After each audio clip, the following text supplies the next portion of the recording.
Hello everybody and welcome back to another episode of Microsoft Flight Simulator news and updates. Guys, we got quite a few things to talk about today, so stick around because this should be a good one. If you are interested in acquiring any of my Overkills tutorial guides for Microsoft Flight Simulator, please consider joining me on Patreon. Patreon subscribers level tier 2 and above have access to all of my guides, as well as any future updates and future guides that will be coming down the road. Link to Patreon can be found in the description below.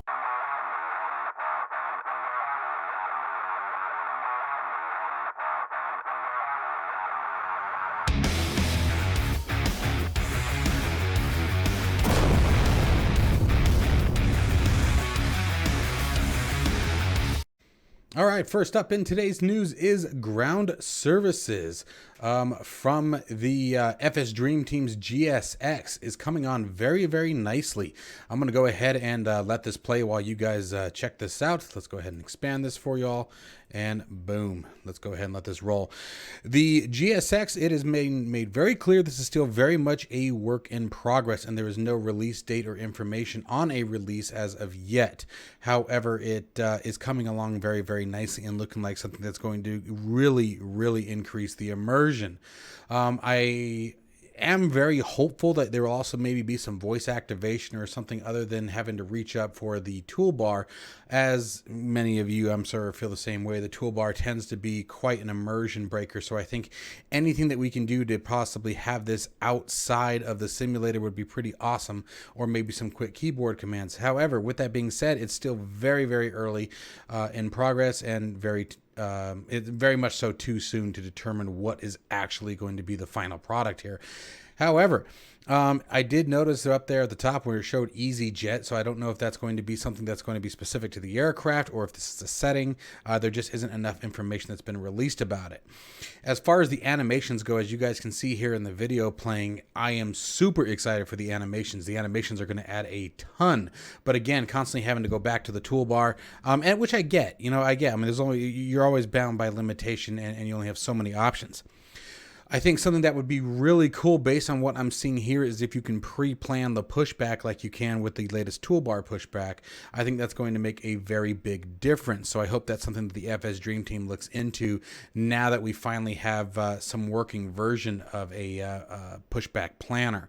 I think that's going to eliminate a lot of the necessity to go in and out of the toolbar.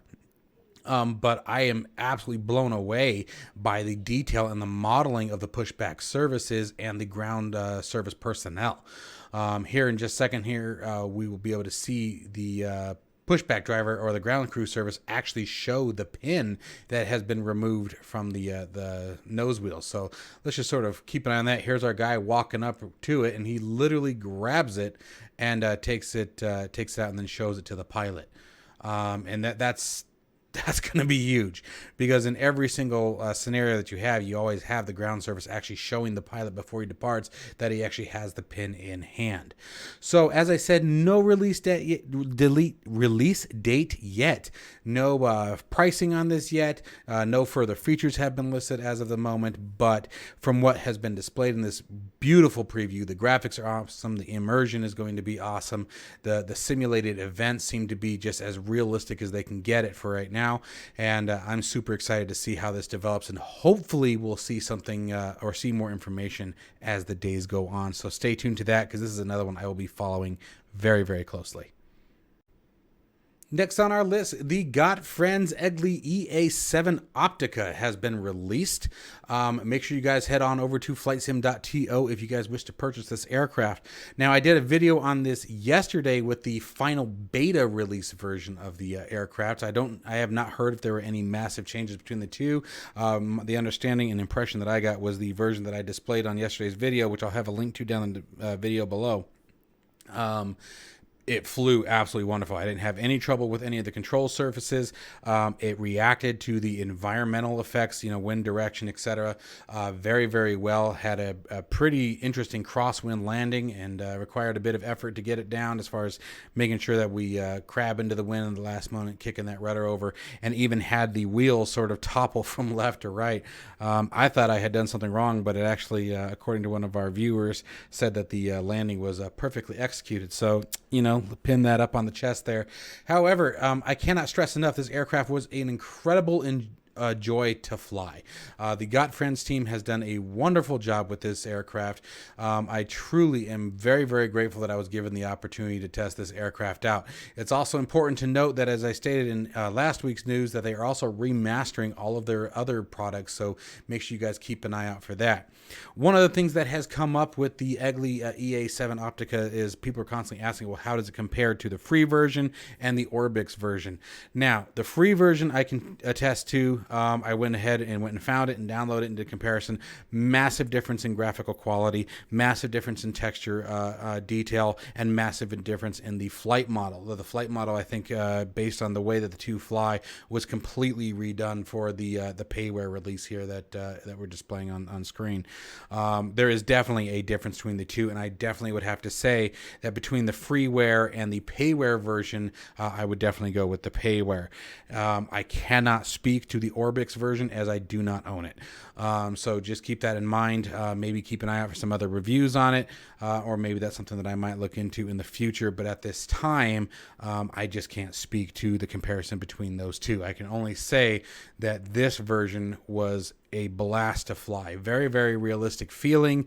The flight model behavior was very, very fun, enjoyable. It wasn't too challenging, and yet it wasn't boring. I didn't feel like I was flying on rails or landing on ice. You know, everything was challenging, and you were feeling what you would expect to quote unquote feel as you can in a simulator from this aircraft. I was very, very pleased with it and very happy to have it in my hangar.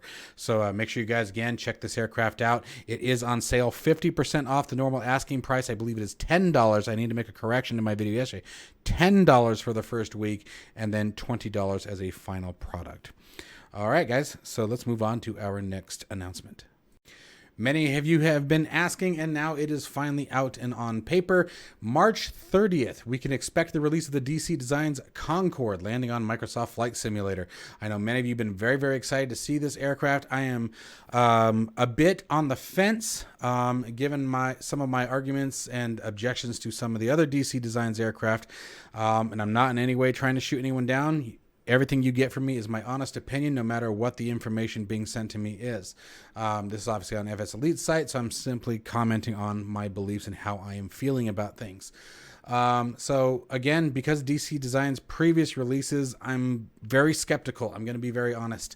I'm very concerned. I'm really hoping that they've stepped up the game when it comes to the Concorde. I will be purchasing the Concorde. That's one thing I will promise to you as my viewers. I will be buying the Concorde upon its release. If done well, the Concorde is going to be an amazing addition to the Microsoft Flight Simulator community, as the Concorde is such a historic and unique aircraft, offering that supersonic cruise speeds, being able to traverse over the Atlantic and Pacific at much, much faster speeds. I think, especially for simulation purposes and time constraints, as you know, we obviously can't spend the whole time, simming on our flight simulators all day long. So, it will really bring a lot to the simulator if everything goes well and it meets up to the standards and expectations that we have from Microsoft Flight Simulator or any flight simulator. Now, I will say the textures seem to be a bit above what we would normally see in the past from DC Designs. Again, just being honest and giving you guys my opinion of things. Please feel free. Obviously, you have your own, and that's perfectly fine. It's just one of the things that concern. Now, some of the details do look a bit lacking, but again, I guess we're just going to have to wait and see what happens with the final release. I will repeat one more time, I will be purchasing this. So you guys will get to see this on the day of release, and hopefully we have a wonderful, enjoyable aircraft and can enjoy a even more wonderful flight in the Concorde. So stay tuned for that, guys, because on March 30th, I will absolutely be doing a full flight in this particular bird. Finally, a short update for the PMDG 737 from Microsoft Flight Simulator. A couple weeks ago, it did go into beta, and since then, over 250 bugs and incidents have been reported, and a ton of those have already been resolved. That was over 200 at the time of this article, which was back on the 9th.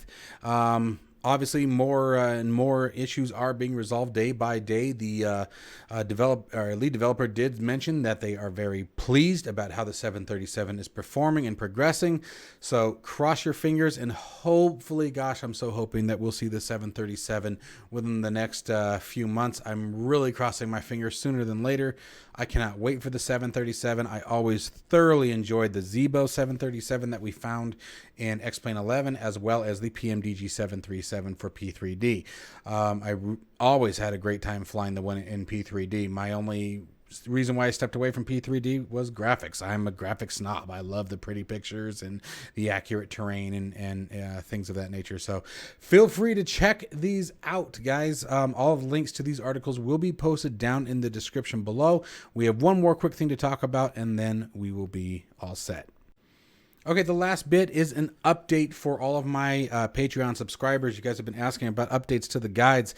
I was just getting ready to release the latest version of the A32NX guide, or excuse me, A320 guide, in which I use the A32NX as my basis for the guide.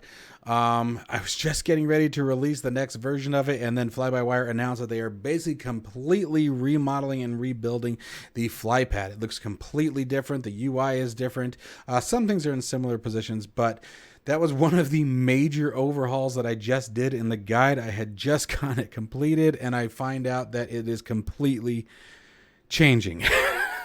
So kind of bummed me out, but at the same token, progress is always a wonderful thing, and I will never, ever be disappointed in the Flybywire's team and their efforts. They do such a beautiful job, do such amazing work. I'm very grateful to have them as part of our community.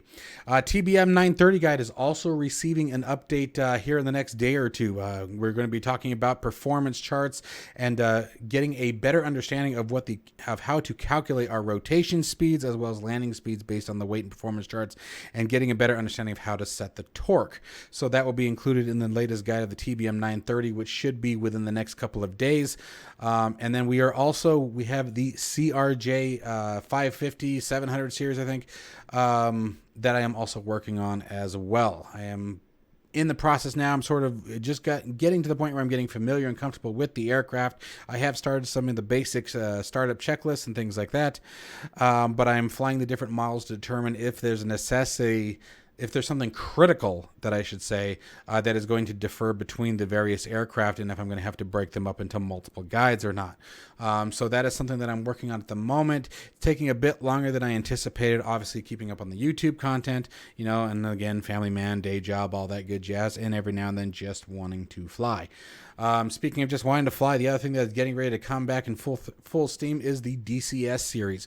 We're going to start doing some operations, getting back into the mission editor, showing you guys how I build my missions, how to set them up in the triggers, and set the events up to work in timing in a way that you want, so you can start developing your own missions. I can tell you guys right now that if you are DCS flyers, I highly recommend that you guys dive into the mission editor. It is a ton of fun once you get comfortable with it. It is time consuming, but it's really cool building out some neat missions and neat ideas and then coming back in. So anyways, that's where we're at for the moment. Stay tuned for more news and updates as they come down the line, guys. Stay safe and healthy, and as always, I'll see you in the next one.